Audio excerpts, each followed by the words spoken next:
afternoon to everyone. Welcome back to a new series of our webinars. This time we'll be addressing a less discussed issue, but for sure a very important topic in our societies. We will look at how we can communicate science in a better way. And it's true that we live in an era where scientific advance unfold at a very high speed, but the ability to communicate complex ideas in a clear and compelling way has never been more critical. And I've been just reading a recent piece in the Economist, and the Economist has analyzed over 3,100 PhD abstracts over 2 centuries and revealed the troubling trend.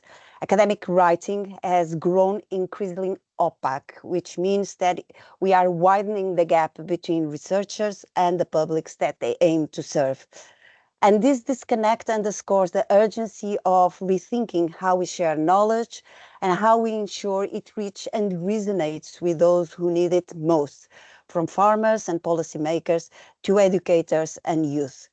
And to kick off our discussion today, we will explore how different creative and educational approaches can bridge the gap between science and society.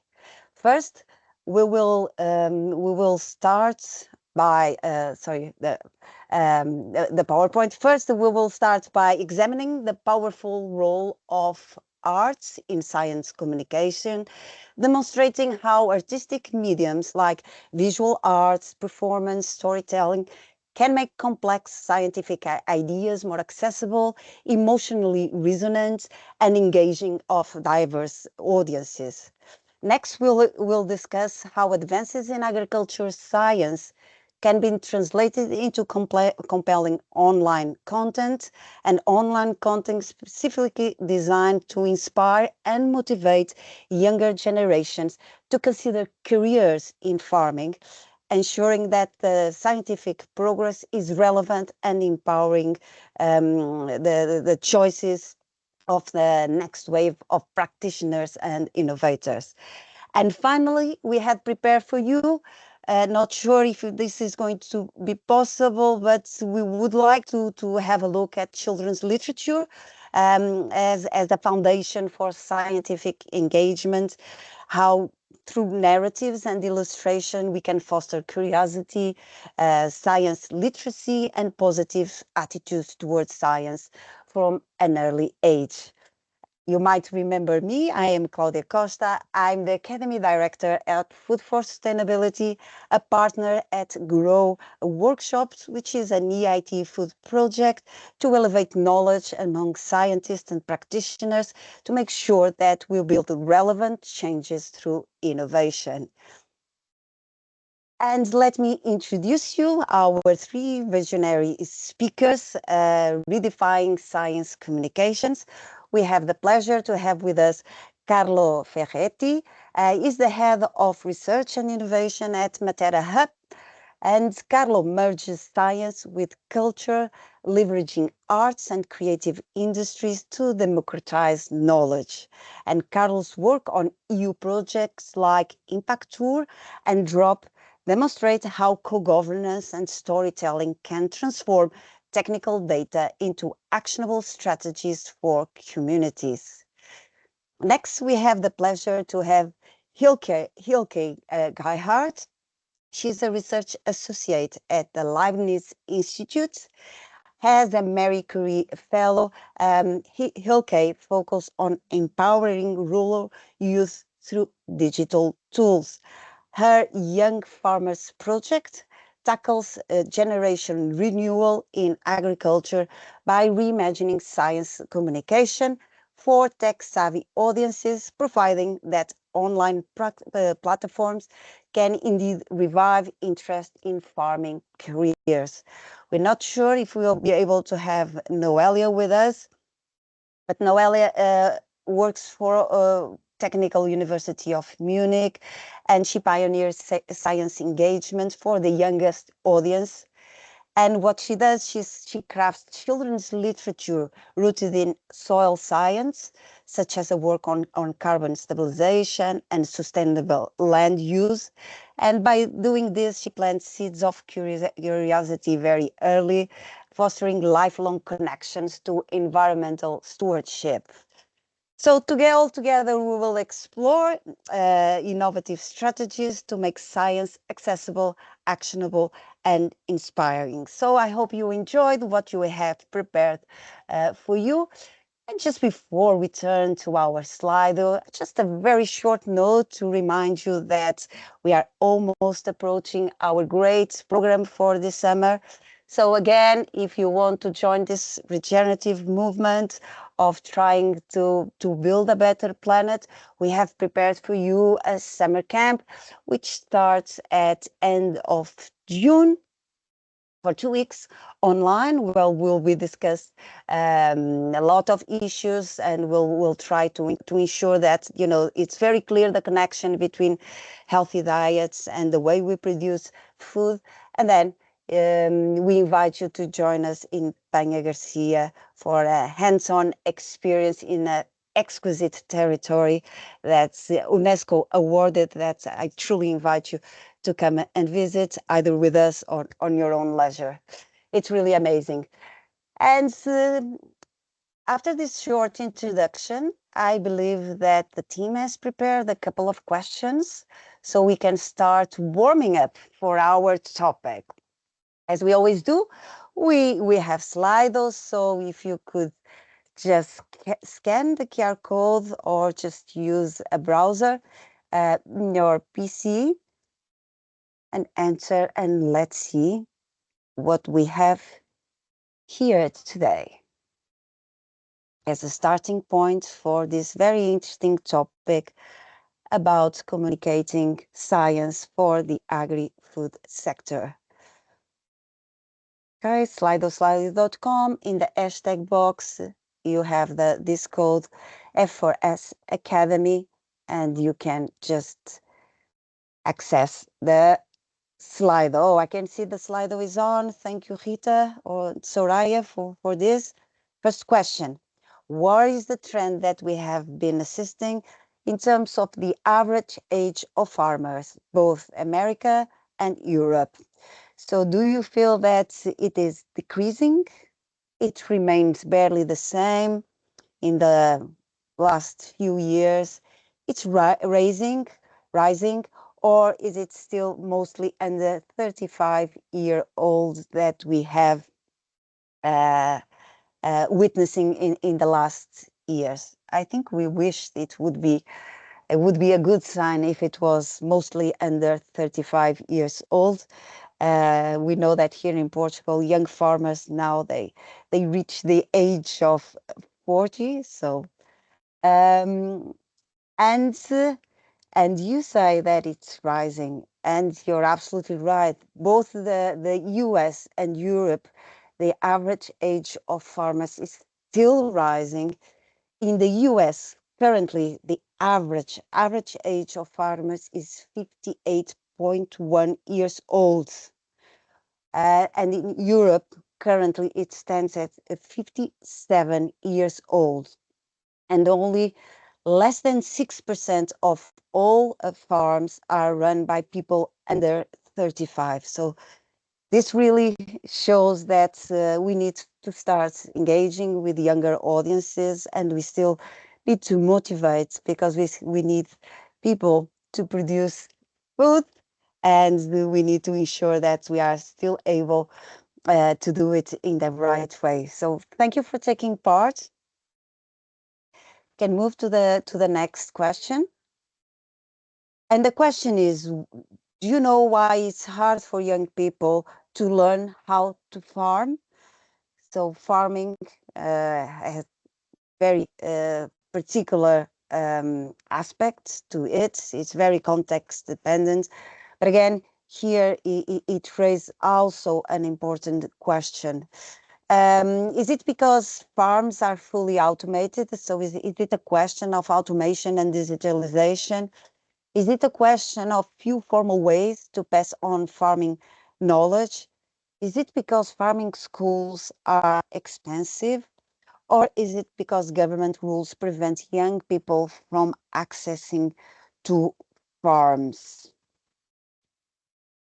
And this is a study that was performed by the Young Association, Farmers Association, looking at why it's hard to learn more about farming. And indeed, the results show that 60% of the farming population in Europe relies mainly on hands-on practical experience with few formal channels for passing on knowledge. So this means that if we don't have these formal channels, it makes it tough for young people to learn the tools of the trail unless they inherit a farm or they have family ties to farming. So this hands-on practical experience, that's what makes farmers more confident about the knowledge that they receive, the knowledge that is transferred, and this is actually something that is difficult to do in practice. So there are few formal ways to pass on farming knowledge. Thank you so much for all those that took part. And also an interesting question. So what kind of content is inspiring for young people to pursue careers in agriculture? This is critical because we need to be seen as relevant, not only in the content, but also in the means that we use. Is it videos of farm animals sleeping, viral videos of drone seeding, robotic harvesters, eco-friendly practices, or do they prefer long lectures on crop rotation, or are they more attracted by farm documentaries? And I think Ilkay will detail on this a little bit more. She has worked with young audiences and farming practices. And indeed, that's the most inspiring content for young people is to see the drones taking place, the robots, and also understanding how agriculture also contributes to eco-friendly practice. So how it ensures that we still have sustainability in terms of the way we produce food. So viral videos of drones, of robots, and eco-friendly practices are the ones that are most inspiring for young people. And so this ends our slide. I think we are now all warm up to call our first speaker to the stage. Carlo, you're there? Yeah, I'm totally ready, I would like to say. Okay, Claudia, thank you very fantastic. much. Thank You're you very welcome. much Pleasure. for for your presentation and preparation, I would like to say. So thank you all to be here. I'm really glad actually to have this conversation together, and I hope it will be a conversation, meaning that I prepared a presentation and I will tell you something more about the topic of today. I'm really bad with presentations, so I will really prefer discussions. So I will really happy if we are going to have like a discussion at the end, hopefully to be useful, I would like to say. So I'm going to share my screen. Let me give me 1 second in order to do so. And I'm going to tell you something more about the topic I prepared today, and generally the and generally about me, myself, and my organization too. Can you see my screen, right? Yes. All good Sounds this good. end. Sounds good. So once again, thank you very much. First of all, I'm an economist, and I'm a cultural economist. That is my background. And still, I work in the cultural and creative industry sector. The last years of my life and research, I used to work on the topic of the interconnection between art and technology, but not only, I would like to say. And then I'm gonna tell you something more about that. But generally, I would like to say what art is able to generate and activate. in terms of value. And I used to have several presentation, I would say around Europe about the concept of value. This is because, as I told you, I'm an economist, and we have this big problem in current economics, I would like to say, that is like the concept that we have, the perception of value. And in our economy, the concept of value is really related to the quantitative indicator that we have to measure the value, which is the price.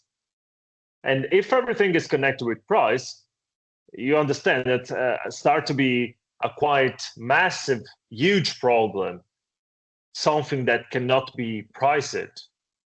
Not because cannot be priced because it's a huge value, probably also, but because like for the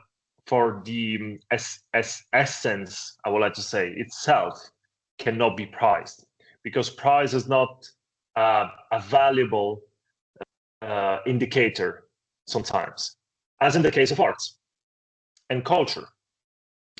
So I would like to say that my work is kind of being a sort of advocacy of the value of culture and arts.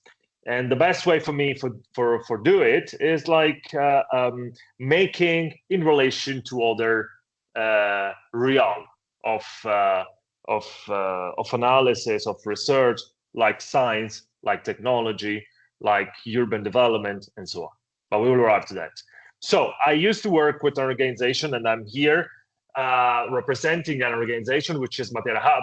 MaterahHub is an organization that is based in the south of Italy, and used to work on culture and creative industries. So now, 12 years ago, MaterahHub started its own activity in a rural area of the south of Italy, which is Matera. Matera is a really small city. I will arrive to that point. Of 60,000 people in the rural region of Basilicata in the south. So you can understand that it was quite tough at that point to propose like a kind of program of development of the area basing on culture and creativity. That was like I would like to say the main value that was created by MaterahHub in that moment, and we keep working on that. Meaning that we used to work on a European project as a tool, the European project for actually creating value through culture in our region, and in the south of Italy, I would say more generally. We used to work right now a lot on south and Mediterranean areas with the same approach, with the approach that creativity and culture can be an effective way to generate value, economic value, social value, cultural value. So just to conclude, as this slide was about Matera, as was mentioned before, it's a really small town, but it's a small town that has a lot of value. Once again, not economically in this term, is one of the most old and ancient city in the world. The city center is, if I remember, is about 12,000 years ago, like the first settlement. So this could seems like a kind of unworthy information, but at the same time, in my opinion, it strictly connects with all the things that we are going to say today, because it's a matter of the urban structure, the stories of this place in some way influence the work we still do in Matera. And we can stay here hours actually talking about this precise topic, but actually it cannot be in this way. But just to have a kind of contextual information of where we are and where we play our project.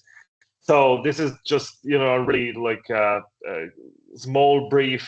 We have a lot of project, and we used to work, as I told you, in application of culture and creativity with several sectors and lines, I would like to say. But we will arrive to that, because I'm gonna show you some case studies that are strictly connected with this relation between art and science. And just to give you a really small overview, these are the networks we are part of.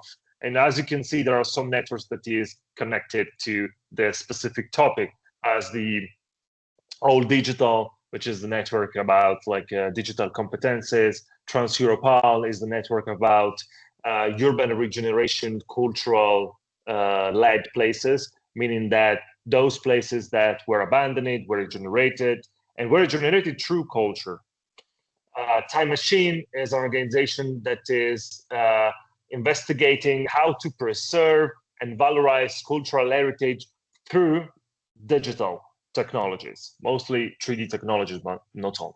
And we are part of the EIT Culture and Creativity, was mentioned before, the EIT Food. We are part of the brand new, I would like to say, EIT on Culture and Creativity, and I'm going to explain you better what it is later. So this is a concept that we developed in the last years, and this is a festival that is about precisely the relation between arts and science and technology too. So the reason why 3 years ago we decided to have this focus was mostly to, light up what is the relation between art and science and why that is important in our everyday life. And I will be back to this point, but I want to show you this slide before. There's this sentence that I bring with me all the time. This sentence is from Rebecca Solnit. She's a researcher, and actually this is connected with programs that we have in Europe, that is the Science, Technology and Arts programs, is called it START, and is one of the main important programs that we have in Europe, and is exactly on the relation between arts and technology and science. And we have to think that there is a correlation always between these things. Are not like divergent topics and places. Are strictly connected. And this is because, as all the time, artists were useful and were able to generate innovation. If you think all the innovation, in some way, there is a correlation with creativity. And this is always important to take into consideration, because there are right now, we have research and we have investigation on how art and technology and science were connected between them from all the beginning. So the point is that art is a way of using creativity to communicate something. Art itself is a medium of communication, and is quite strong, and is a way to communicate to people. So art is a matter of communication, but it's a matter of innovation too. So most of the processes were activated with creativity and arts. So we have right now policies and projects and a residency, artistic residency, that are mostly focused on this relation between arts and technology. But it's always important to take into consideration that we don't need to have a specific program or project on that, because it's always a matter of relation between arts and culture. We can use art to communicate better what we are doing in terms of scientific communication, or even just project communication. But we can use art and we can use creativity in terms of innovating and activating brand new innovation. So as in this sense, I will say. So that's why it was important for us, for having a festival that was the Magma one. I come back 1 second. In Matera, to actually focus on this topic. And what we did for the last 3 years was inviting entrepreneurs so companies, mostly in the design companies, but this is just because like our economic sector is mostly based on agriculture and design companies, especially in relation to like internal design, let's say. So we invited those people, and we invited artists, and we make it residencies of artists into this organization, and we use it the festival to present the results of that. And believe me, I mean, most of the results were not like something that should be visualized as an art pieces, but was much more I can say like a story of a process that was activated by the artist into the organization. As for example, facilitation between the people, as for example, collecting stories from the people that work into that organization and so on. But I will arrive to this because we had a specific project on residencies by artists into organization, into industries. So coming back once again, let me repeat this, but just to move to the other points. It were artists who envisioned it and produced it, photography technologies. It was artists who first foresaw a world in which individuals might fly, and it will be artists who continue to shatter the perceived limitation of our own intellectual frameworks. We need arts, we need artists, and we need culture to make innovation and to foster, I would like to say, an ethical innovation and an ethical science. And this is the reason why right now in Europe, we have several programs that highlight the importance of culture and arts in connection to other sectors. And this one that you see here is probably, in my opinion, the most important programs that we have right now in Europe about precisely this topic, which is the European Bauhaus. So the European Bauhaus is a program that is mostly connected to urban regeneration. But what is important to me to share with you today is about the things that right now we have a policy, and so we have resources, economic resources, financing that is dedicated to those projects that put culture in relation to science, to other sector, to scientific sector, I would like to say. Starting from the assumption that I shared with you before. So that culture is a medium to communicate with people, is a medium to engage people, is a medium to make the value emerge, not economic value, but the value that is like the cultural identity of a place, which is like the social cohesion. So something that is not measurable with just quantitative indicators, I would like to say. So Europa Creativa, Creative Europe, is the other program that we have right now in Europe that financing financing creativity projects, but so financing also project that right now has the relation between these worlds, I would like to say. I'm going to show you this one in order to show you that right now we have financing that are dedicated to this kind of project.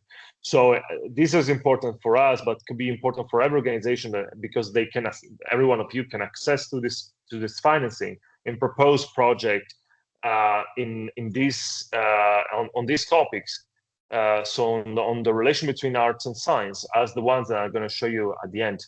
Horizon Europe, which is the program of the European Union about research, and right now in the cluster 2, which is the one dedicated to creativity, we have more and more projects which try to put culture at the core of projects that are even not only about culture. And this is like, it's really interesting that even outside of the cluster 2, so in cluster that are like, for example, on robotics or on agriculture, there is like a specific requirements of having organization from the cultural and creative industries. And this is once again to have that effect that I told you before. So having the perspective of culture that can like improving the communication of project, improve like innovation, can improve the ethical part, bringing social value into that. And the EIT, culture and creativity, which is the cluster of right now culture and creative industries in Europe that is investing several money and creating financing, especially for innovation in terms of like tech innovation. So let me arrive to, in order to be not so long, let me arrive to some case studies. So some projects that we created that are in especially and specifically on this correlation between art and science. So the festival I mentioned to you before, so Magma, is a result of this project, which is a Creative Europe project. Was called Art Up, and it was a project where we prototype and investigate a methodology to connect artists, industries, so like a profit-oriented organization, not from the culture and creative sectors, of course, and science communication. So we actually we were like 4 countries. Every country has several residencies with artists. In our case, we're performative arts, so we're mostly theater artists that work alongside scientists and alongside organization, as I told you, organization from the design part, which is as I was saying before, like the main one of the main sectors that we have in Matera. So the results were mostly on people, meaning that the artists, like the performers, worked in the organization alongside people in order to facilitate the communication between each other, mostly facilitate actually the feeling is of their body into the organization. So the relation between bodies and urban structure, I would like to say, and that was quite was quite intensive, and also the results that we have in terms of the feelings of the people that participate in the residency. So not the artists, the other people, was actually great. And that was the reason why we decided to have that festival and to keep working on that every year. So every year we have residencies. This year we're inviting people from from Europe, and the important thing is that we use a European mobility project financing. So STEAM was an Erasmus Plus. Erasmus Plus are those funds used for learnings and for education in Europe. We use it to experiment a methodology between science, technology. I mean the STEM methodology, which is science, technology, engineering, and mathematics. As you can see, there is the EA, which is the EA of the art. So we actually designed a methodology that was based on game design in order to introduce that methodology in elementary school. So we worked with, also in this case, 4 countries, 4 elementary school, prototyping a methodology based on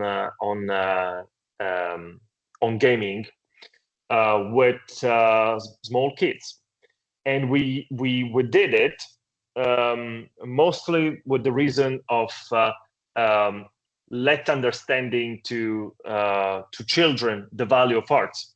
That, as you know, and I read some of the answers before, as you know, is always more difficult to finding a valuable education in school and finding the value of arts and creativity. And this is something that we have to advocate the importance of that, because like the risk, as you know, is losing spaces for creativity for children.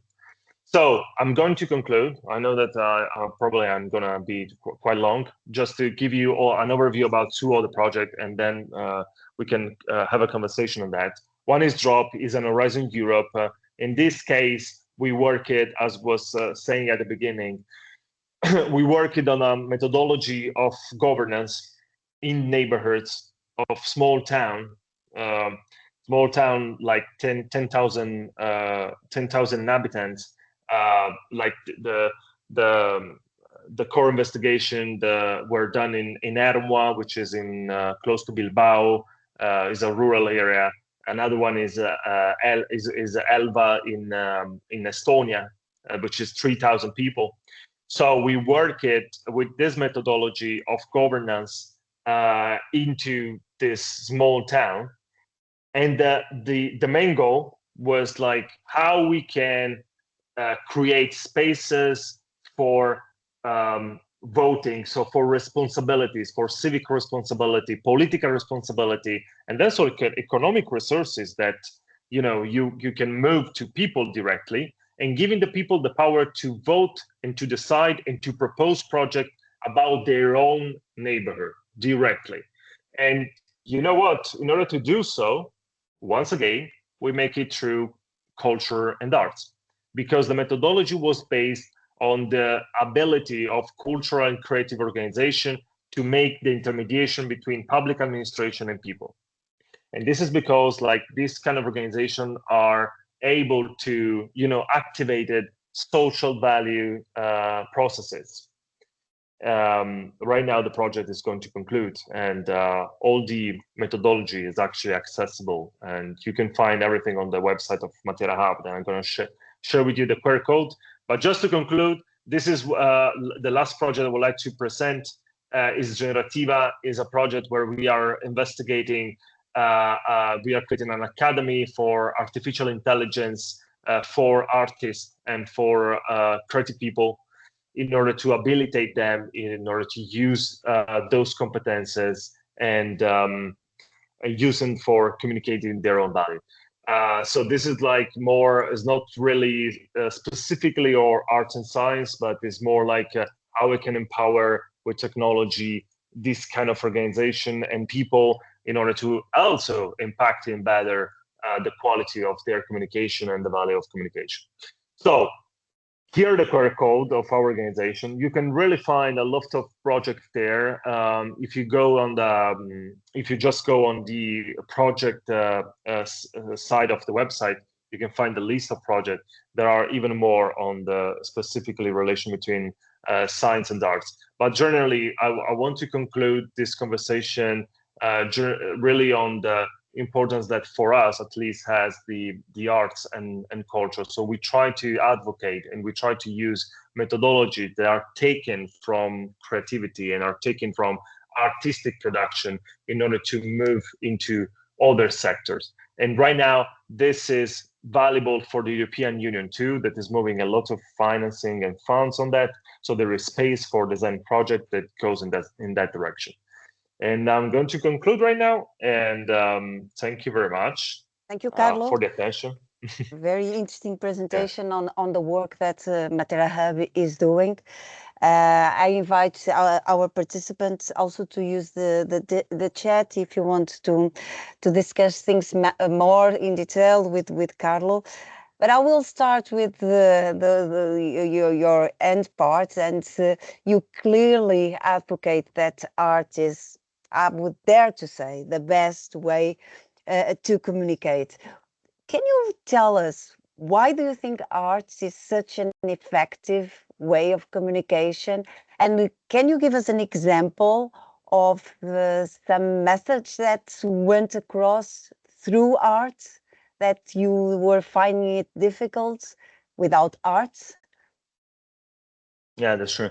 So, so first of all, I will invite all of you to go for, and I can share like during the next time, the next presentation, I can share some links in the chat. I really invite you to go on the website of Start the program, because there you can find several residency that were made it on specifically on this topic.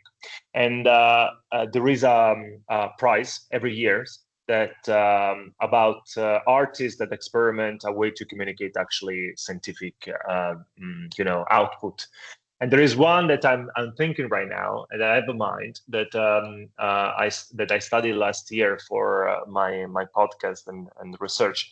It was like a work that was done from two artists in South America, I think 2 years ago, to investigate the impact of soil cultivation, I would like to say, in the South America. And how it is going to not soil. Sorry, I was in English soya. Soya beans. Yeah, soya beans. Exactly, soya beans. That is not like specifically from the South America, as you know. It's not like an ancestral way of cultivation. But science, it is really economic, market oriented. Market needs that things. There is like an overwhelming and of that kind of production. So these two artists make a research, a critical research, of course, using like a sonification of the soil, this time really the soil, and making like a kind of music composition basing on how the soil where there are ancestral and local cultivation sounds, and where there is like the soybean cultivation. And believe me, it's incredible. It's really great how the differences between the two, because of course, like there is a matter of the dryness of the soil and so on. So the point is that, of course, that's why it is important, the arts and so on. Of course, like if I play with the sounds and I communicate something with the sound, for example, it arrives much more directly, and could be much more effective. So it's not to say that this is the only way we have to communicate science, but is a tool that we can use, alongside the scientific research. Okay, that's interesting. I think you're touching on the fact that we communicate emotionally also through the sound, through visuals. And I was just recalling that Peña Garcia also has a very interesting project, just having huge pictures of the local people, which are normally quite old people that have endured the territories, and it's really impactful. Just looking at those pictures and the people that make those territories alive. So I have a couple of more questions, if you allow me. So one thing is always important in terms of when we start projects is how do we, and you started this conversation about creating value. So I would like to ask you, how do you measure impact? And how can you be confident on saying that you are actually creating value? Do you have any metrics, or is it something that you are attentive and you can share with us? I don't know, you have more people interested in visiting Matera, or you have more people asking for a specific topic. The scientists have more questions about their work. How do you measure impact? So within MaterahHub, I'm the guy who is who measured the impact because of my background in economics, and I started working in this sector, making impact evaluation and using some methodology. And even in this case, you can find several resources on internet about, for example, the theory of change methodology. I used to work with another methodology that is called social return of investment. That has come from the return of investment methodology, So, and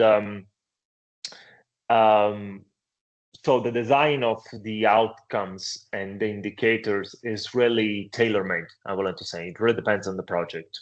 But the general assumption is that in every, how our projects are there to create value. But this is really for every kind of project.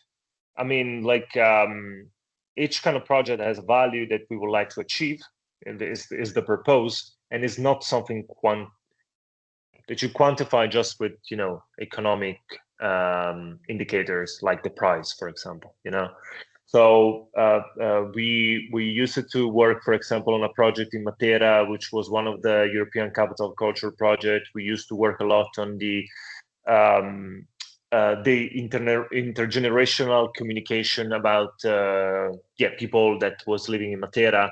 So the goal in that case was I want to connect communities in my home city through the opera.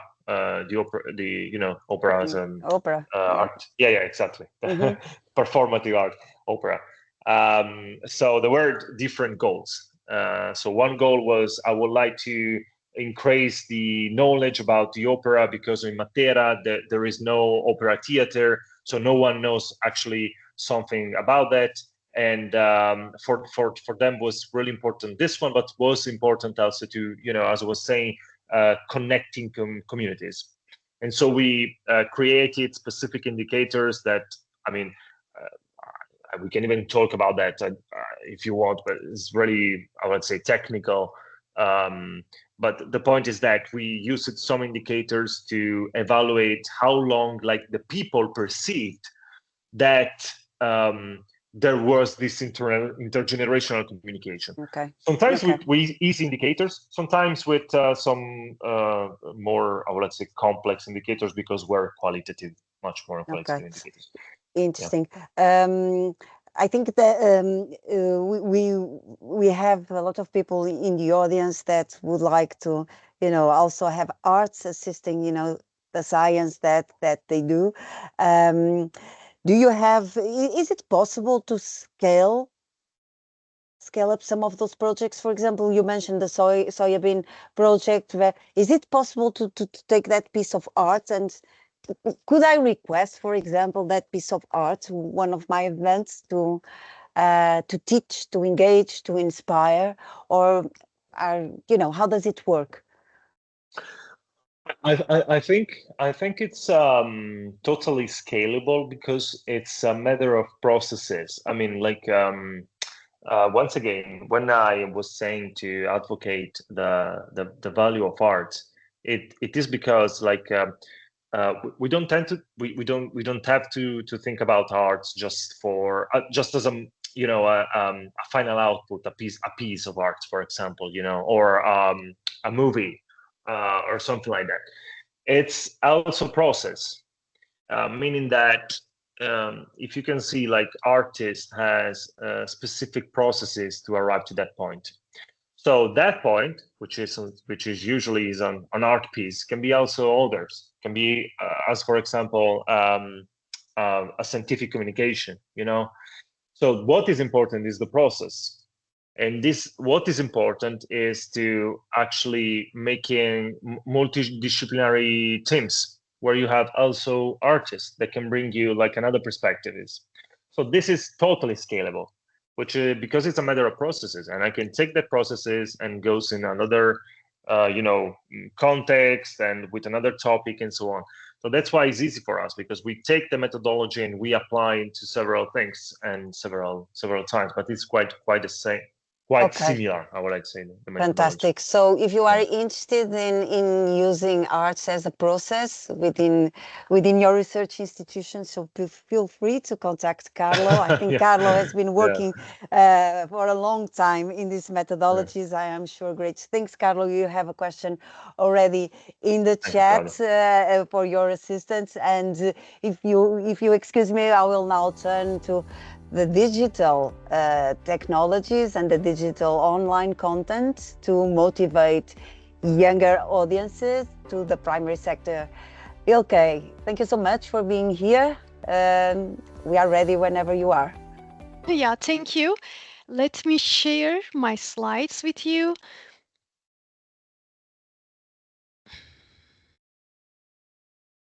Okay, I think I am done. Is it fine? You could see? Yes. No, it was great. Yes. Fantastic. Perfect. Okay, thank you. Okay, yeah. Hello, good afternoon, everybody. Today my talk is about the career aspiration dimension of the online communication. And I will talk about the problem that also we mentioned at the beginning of the webinar, the young farmers problem. And then I will also talk about the parallel trend, then speak a little bit about the main motivation of the project that I involved, then provide 5 main results that we found until now. As all you know, the young farmer problem has 2 main pillars in our society. The first pillar is it's called very shortly unattractiveness of farming careers in late modernity. Today's youth, they show a decreasing interest to follow the careers in agriculture, in particularly in farming, and also we have a trend they call graying of farmers. They are talking about the hair color of the farmers. A large proportion of farmers, they are nearing retirement age. And the age structure also, the categories are increasing both in the EU and US. And these 2 pillars have some economic, social, and environmental consequences. The farm resilience problem is there, the risk of decreased agricultural output increase, the food prices is there, and also in one of the important factor is the loss of traditional knowledge between generations. The unattractiveness of farming, however, shouldn't only attach to economic factors like access to land or access to machinery. These are all financial aspects of the problem. However, there are also social and cultural norms that makes the farming profession unattractive. If we check the literature, there are several points are there. Here in this slide, I would like to share 4 main points regarding from social and cultural norm. First is the emotional dimension of the profession. The people who have inherited a farmland, they are not always would like to have a profit-oriented strategies. Most of the time they would like to prioritize the personal or family values, and it's highlighted the emotional aspect of the profession. As a second point, there is also cognitive detachment that we are talking about in the literature.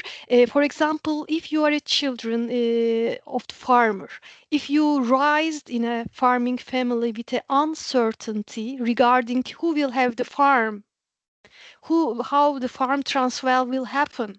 These questions could be create a cognitive detachment from the profession, starting from childhood or teenagers years, and also lack of childcare availability in the rural areas, particularly very remote rural areas, also let the farmers exit from the profession. There's also gender dimension. Not maybe my generation, but the previous generation mostly consider farming as a male profession. And also there are some identity problems. The females farmers often view as the farmer's wife, not the farmer, or often view as the helpers, not the farmers. And there's also lack of farmer role models in our society. When we approach the students or youth and let them to draw farmers or ask about how is the farming profession is going on, most of the time they mention farming is a low prestige job, there is a low income is there, it's a dirty work, no holidays, and most of the time they think it's only happening in the rural areas. The low level of education is required in farming profession, or farming is a limited innovation opportunities. These are the perception of the youths when we ask the farming profession about the farming profession. However, the unattractiveness of agriculture farming should not be misunderstood as today's youth are not interested at all in agriculture. We call this as a parallel trend. There is an increasing interest in agriculture. These photos are from Germany and from France, and the civic engagement studies, they highlight that today's youth the younger generation is voluntarily more supportive for an ecological and non-industrial agriculture if we compare with their fathers and mothers. Compared to previous generation, there is a high involvement in alternative agriculture and food movements, and we could see most of the time youth on the streets, particularly females, who show more environmental sensibilities on these topics. And the question rises for the scholars. If there is an increasing interest in agriculture, and if we have a problem of young farmers problem, it's based on economic, social, cultural norms, what science communication or more particularly digital communication could do to attract these civically engaged youth in agriculture, change their perception, the farming images, and let the farming as a career option. Based on this broader question, I involved in a project called Young Farmers Project 2019, and mainly asked the question of what can digital communication do for this lack of generational renewal problems in farming. Firstly, I investigated EU islands of Crete, Cyprus, the Azores, and then switched to a small state perspective. I had some studies on Slovenia and then switched to developed economies perspectives. I did my case studies in US, particularly in Chicago, with urban farmers, and Pennsylvania, mostly with peri-urban and rural farmers, and then in France, Rhône-Alpes region. Today, I would like to give I summarize all these findings with 5 slides, with 5 results. The first one is, it is a literature review study. When we investigate the literature who is interested in the studies, who are interested in digital transformation issues in agriculture, we found out that there are really few studies that examine the impact of digital communication to create farming career aspirations. Most of the literature on digital transformation, they are supporting existing farmers, but rather than exploring how we could use digital communication tools to attract new generation, new entrants. We interpret this result in terms of policy means that maybe this could be easily interpreted with the productivist strategy that is going currently on in agri-food sector. Instead of let the new entrants into the business, we would like to increase the productivity of already entered farmers in the profession.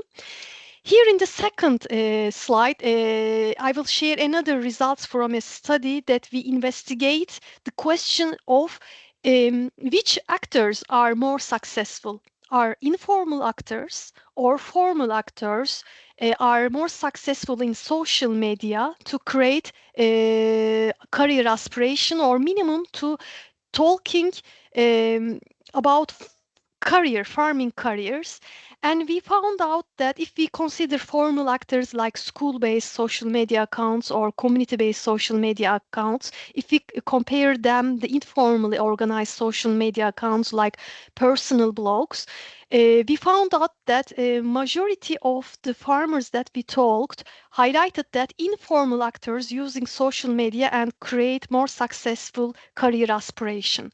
For example, I provide an example. These are the examples given by the young farmers, first generation young farmers from the Azores. I choose the Azure as a case study because I believe majority of our listeners are from Portugal. And they mention most of the time that, for example, a mushroom grower blogs, greenhouse farmers, personal social media accounts, or ecological farming Facebook group, they create a positive source of inspiration in their career initiation. Another study, this time we investigated on the role of digital media to create a farming career paths, farming career, constructing farming careers. And if we consider the career intention as a planned or suddenly arrive unplanned career path, when I say planned career, I mean involved in a farming with the corresponding education, or have a clear milestones in your mind since your childhood involved in education system with these milestones. And we found out that digital media facilitate unplanned careers in farming, and most of the time the first generation farmers are the second career they involve into farming as a second career, with majority of them highlighted that it was an unplanned career path for us. And when we summarize how digital media facilitate such an unplanned career path, the results shows that when someone has in a career break, digital media provides the competence to adapt them with reskilling their reskilling individuals with online platforms, online education, not particularly formal but informal education highlighted at that point. Secondly, the use of digital applications increases the autonomy and let them to test the farm-related task as a part-time. This could also one of the highlighted facilitated point by the young farmers that we talked. And also the emotional aspect also highlighted. The digital life also offers emotional online attachment, online connections. Even if you decided to move from your home city, go to peri-urban or rural areas, or majority of the time when we investigate the EU islands, majority of the time they always in-migrated to islands from mainlands, and they highlighted this emotional aspect of the digital media facilitate emotional connections and let them to decrease the tension when they leave their home cities. And also the online dialogue engagement let the young people to experiment in the career and to see how it's working by keeping their jobs. Another study that investigate on the relationship between online portrayal of farmers and how they create a career aspiration gave us 5 important points. The first of all, most of the time the online farmers who portray their farms with a small size farms, the participants mentioned that we saw the possibility that there is a potential to grow in a limited spaces. It means this smallness aspect shown by the online farmers influencer had really play a role. And the diversity, if we look at the traditional media, we could not maybe see a lot of female farmers there, or the age structure is not always young, or ethnicity also sometimes majority of the time in the US it plays a role. And the see diverse farmer imaginaries also contrasting with the traditional farmers and change the perception towards the farming profession. And also, if you highlighted moral values beyond the economic ones, they are also, these moral values also accepted as a powerful motivation, activate the instinct factors like they feel responsible for the society in such a career. Innovativeness as was also another point to show hydroponic, aquaponic, or vertical farms. These examples show that this profession could be innovative and also involve some high-tech nature of farming profession. It was also highlighted as one of the facilitated business that they could involve in if they are interested in high-tech careers. And also the several influencers in the market highlighted by the young farmers as the inspirational personas in their career construction paths. As a last study that I would like to share one slide as a last slide, when we investigate how online relations could foster the self-driven personal values, we found out that the people like to model the career behavior of others if they see two kinds of images. The first one is we could title as the romance of agriculture. It's most of the time this kind of images, the pictures that highlight the romance part of agriculture, gives the feeling of autonomy in the work and let the people live in self-sufficiency if you are more involved in the anti-consumerism movements or environmental sustainability messages, or mainly all these images call for a pastoral return in their life. As a second modeling, if you are also talk about non-stereotypes in agriculture, it's also creates self-driven personal values, particularly in the cities. If you involved in, if you came across with urban farmers working in the green working spaces in the middle of cities, it's highly influential. Mentioned with a lot of peri-urban farmers, high-tech farms, or images that foster confidence to grow in a small scale also gave some personal values to follow, minimum as a starting point as a part-time farming. And this is all that I would like to share. In the last slide, here you will see the further readings. If you would like to go deeper into the topic, I put some selected publications from the Young Farmers Project. And thank you for your attention. Thank you, Ilkay, for bringing us such an important topic that I think we all resonated with the way you presented this societal problem. I have a small question about the studies that you have conducted. Why have you started with islands and a small states perspective? I thought that was very interesting that you pick a region like Azores. I know that farming is very important in Azores, and we are very happy that we have great dairy products from Azores and meat. But why? What is the rationale for moving such small communities to such big communities like Okay, very short California? answer.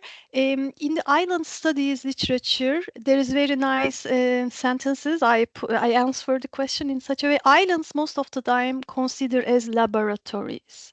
If you understand what is happening in the islands, it's a very microclimate. You could easily understand the big developed economies also, because it covers all the aspects, very minor points, because they are a kind of laboratory. Yeah.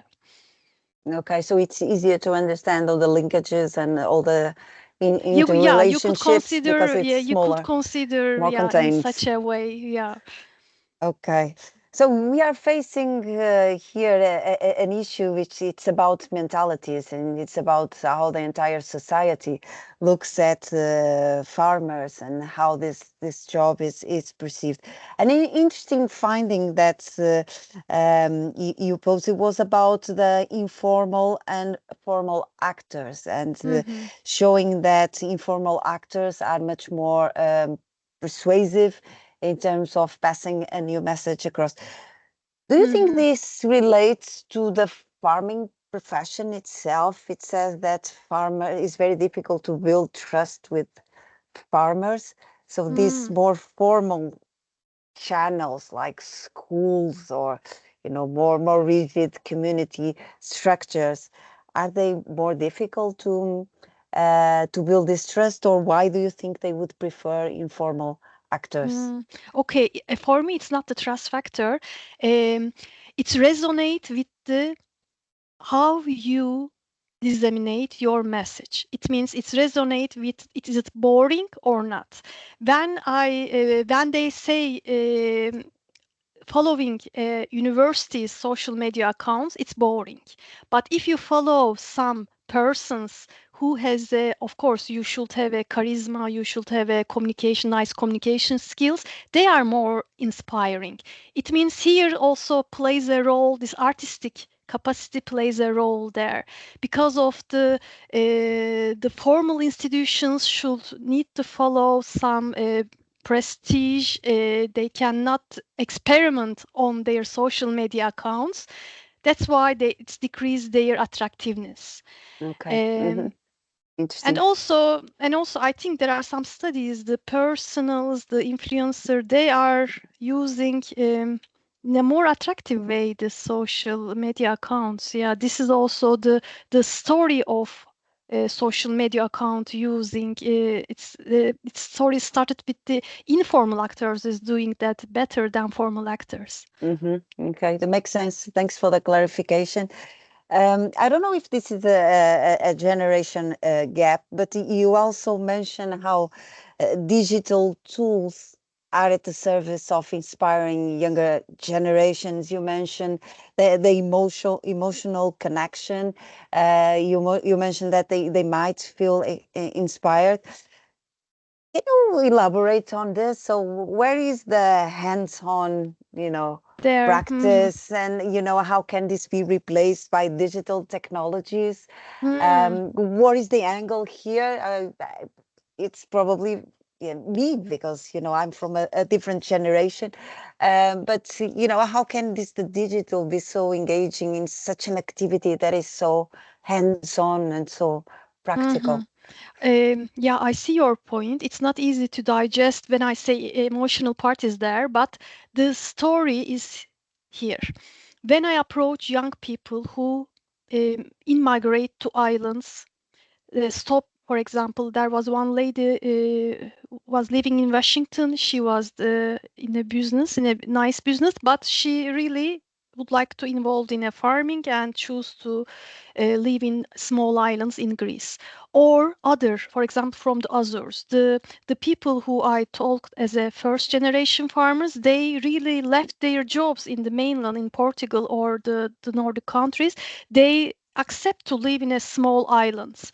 And when I heard about these life stories or career stories, when I asked them how it is possible that you found the power to live in such a limited geography, they always mentioned that this emotional aspect of this culture, access to culture with online tools, access to old friends with online tools, still communicate with family with online tools, all facilitate their decision. The emotional aspect is there. This facilitate people to go remote areas with maybe less reflections than previous generation. Yeah, that's how we all survived COVID. It's because we This had also all how we survive. Yeah, we didn't feel totally alone. isolate. Yeah.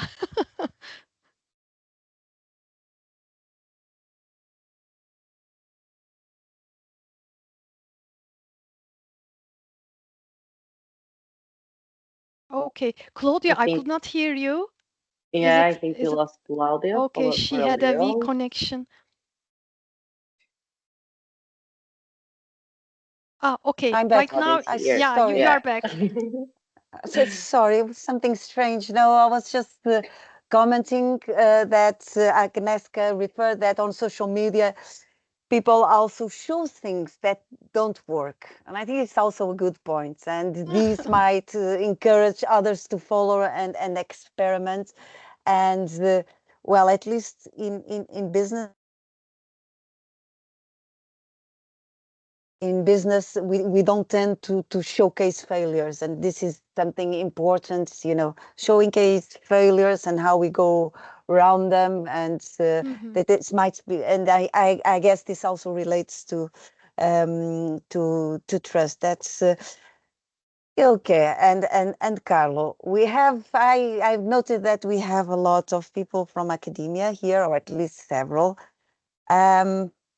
What can we do in terms of academia, in terms of education and preparing young people for the future to engage them more. Okay, because Ilkay, you were saying that informal channels are more appealing, and Carlo, you were referring that arts is an effective way of communication.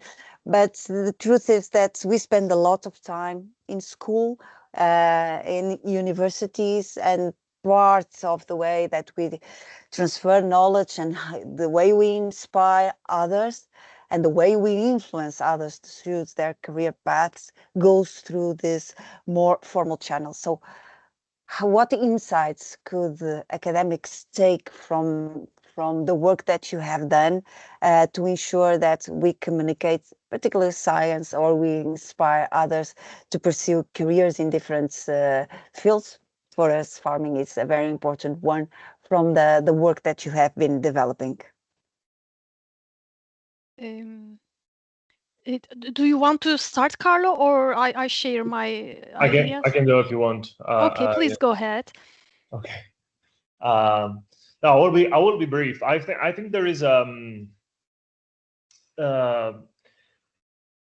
you know, I think we have to set up the goal first of all. So like if university, I mean, like if the goal of communication should be like especially in terms of science, should be like you know, making messages and content accessible to people.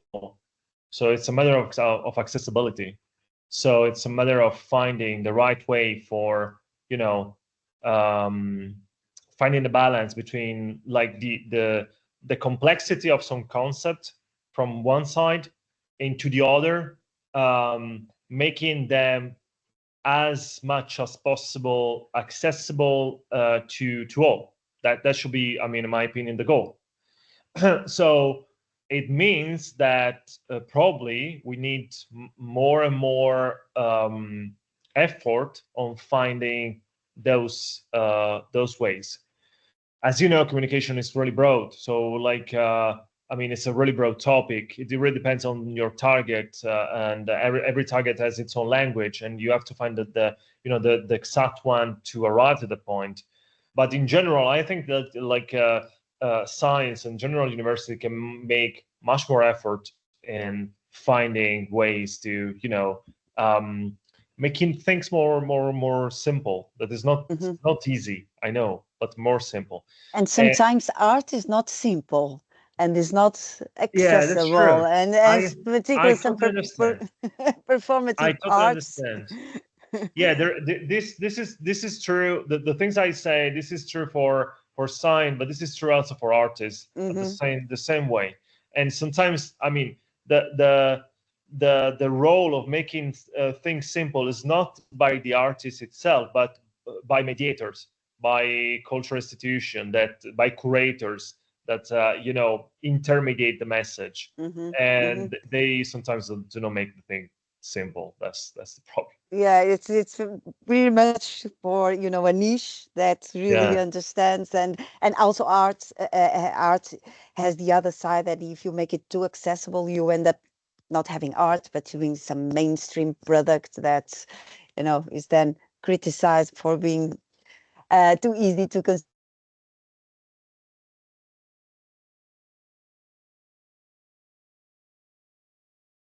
Maybe we lose Claudia. Okay, yeah, she has a weak connection. This is clear.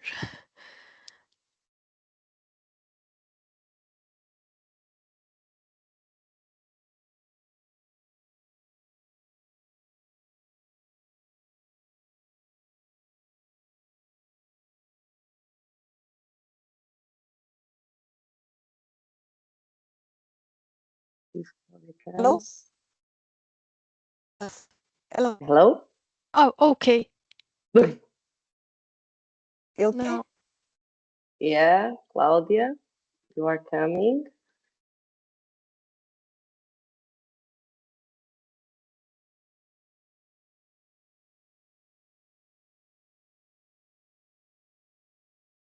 Okay, we lost her totally, right? Yes, No, I'm here. Apologies. Okay, your comments on Okay, I could, I could say I'm looking not from the economics perspective because access to land, access to machinery, it's not a very easy start farming, but I'm looking from more rural sociology, digital sociology perspective. I believe the first point that I can highlight how science can use all these results is related to prestige of farming, changing the images of farming profession, increase the prestige of farming profession, or support farmers who is using the communication very well, who has a influential role in the market. We could also support their communication styles. We could learn from them.